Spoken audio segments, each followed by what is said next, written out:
De leur côté, la Saint-Pierroise et la Saint-Pauloise étaient également sur la même ligne avant cette 6e journée du championnat et avant cette rencontre, ce choc disputé hier au stade Michel Volnay. Un sérieux prétendant contre le champion titre, cela ne pouvait que donner un beau spectacle. En tout cas, c'était de la théorie jusque-là. Et la Saint-Pierroise, avec le maillot bleu pâle, avait une certaine pression sur ses épaules. C'est vrai qu'il faut absolument réagir. Les comptes ne sont pas bons. Le président Lucien Rayapin l'a rappelé à ses joueurs, ses protégés, qui bénéficient de toutes les conditions positives pour s'exprimer pleinement. Face, c'est vrai, hier après-midi au stade Michel Volnay, à une équipe de la Saint-Pauloise, tout de blanc vêtu, qui n'avait rien à perdre de ce déplacement. Le champion titre, placé un petit peu en retrait des grands favoris cette saison, a tout à gagner dans ce genre de rencontre. Et c'est une équipe de la Saint-Pierroise qui va se montrer la première à l'attaque avec un maximum de pressing sur la défense saint-pauloise, avec ce tir par exemple de Cédera capté en 2 temps par le gardien de l'équipe saint-pauloise, Mathieu Pelop. C'est cette tentative directe, ce garçon, il ne se pose pas de questions, Ivan, il a une possibilité de tirer, eh bien il le fait. Et dans les buts de l'équipe saint-pierroise, il y a Julien Grondin à la place d'Emmanuel Ledoyen. Avec un coup franc pour l'équipe saint-pauloise, on est toujours au cours de la première demi-heure de cette rencontre. Le petit mur composé de 3 joueurs saint-pierrois ne peut pas faire face à cette tentative saint-pauloise avec une grosse pression devant la cage du gardien saint-pierrois. Ça passe au-dessus, donc pas plus compliqué que cela. Des Saint-Paulois qui vont prendre les choses en main quand même au cours de ces quelques 20 minutes avec un autre débordement sur le côté droit. C'est la Chamba qui laisse pour Azolov une frappe finalement de Debré contrée par la solidarité de l'équipe saint-pierroise. Ça, c'est bon signe. Et la contre-attaque saint-pierroise ne va pas bien loin, elle est avortée. Ce sont toujours les joueurs saint-paulois qui sont encore à l'attaque. Regardez, ils mettent à leur tour la pression sur cette équipe saint-pierroise. Et finalement sur ce corner, ils seront récompensés de leur légère domination au point. Allez, une sortie ratée quand même, un boxage du gardien, un gredin un peu raté, on va le voir encore mieux sur le ralenti. Et puis ce geste acrobatique d'un buteur, mais pourtant il n'est pas buteur. Larry Edmond est habituellement au poste défensif, et bien là il était à point nommé pour regarder d'un joli retourné acrobatique marquer ce but qui permet à la Saint-Pauloise de regagner les vestiaires sur ce score de 1-0. Attention, réunion de crise, conseil de guerre à la Saint-Pierroise. Il faut absolument remonter la pente, faire face à cette équipe saint-pauloise au cours de la seconde mi-temps. Sinon, on craint la catastrophe après les mauvais résultats, il faut le dire comme cela, de ces dernières semaines. Alors la Saint-Pauloise se réorganise pour tenter de conserver ses résultats, voire même, pourquoi pas, de marquer un 2e but et se mettre à l'abri. Les Saint-Pierrois, à leur tour, font entrer 2 joueurs frais. Le Comte et Casque d'Or, on va l'appeler comme cela, Wilson Grossette.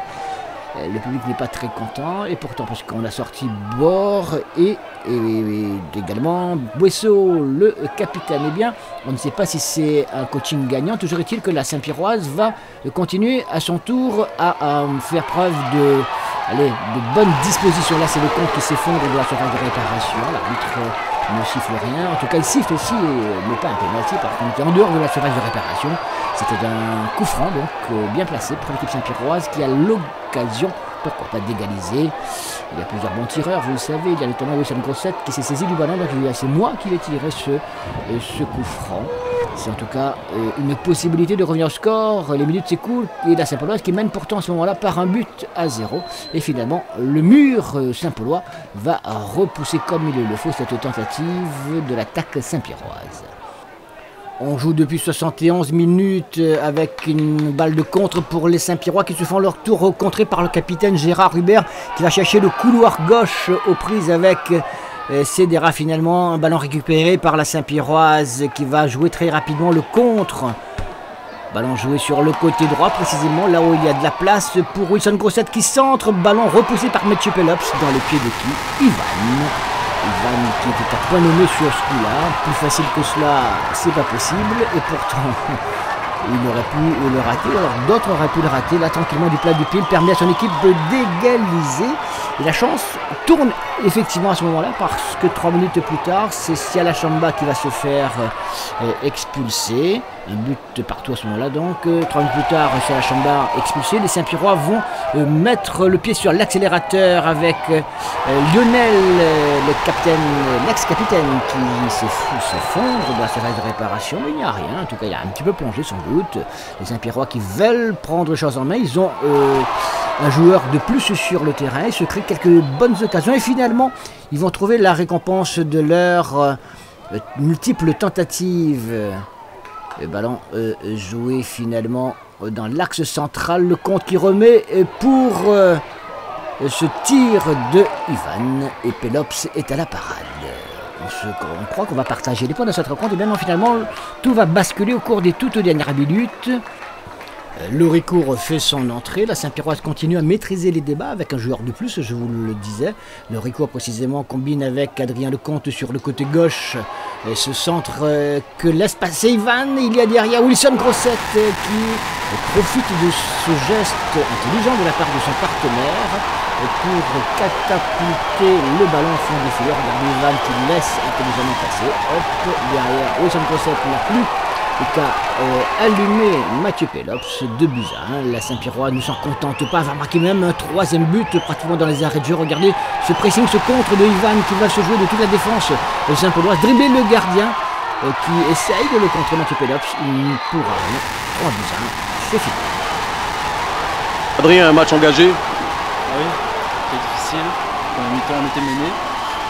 Et en deuxième mi-temps, on a su réagir. Et on a gagné. C'est bien, ça fait du bien. On est content, on savoure.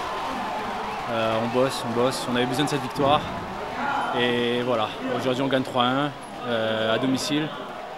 C'est bien, il faut continuer. Et, là on savoure. Et dès demain, on se remet au travail parce qu'il y a encore un autre gros match la semaine prochaine, encore la semaine d'après, donc la saison est encore longue. Donc on est content, donc on a gagné, c'est le plus important. D'accord, on ne connaît pas la pression ou il y a beaucoup de pression? Non, il n'y a pas la pression. Après, c'est sûr que Saint-Pierre, on veut gagner. Donc maintenant, voilà, on a montré aujourd'hui qu'on avait un gros mental, même mené 1-0, on revient à 1-1, on marque le 2-1 et on remet encore un dernier coup de collet à 3-1. Donc voilà, ça prouve que voilà, qu'on a du caractère et c'est le bon augure pour la suite du championnat.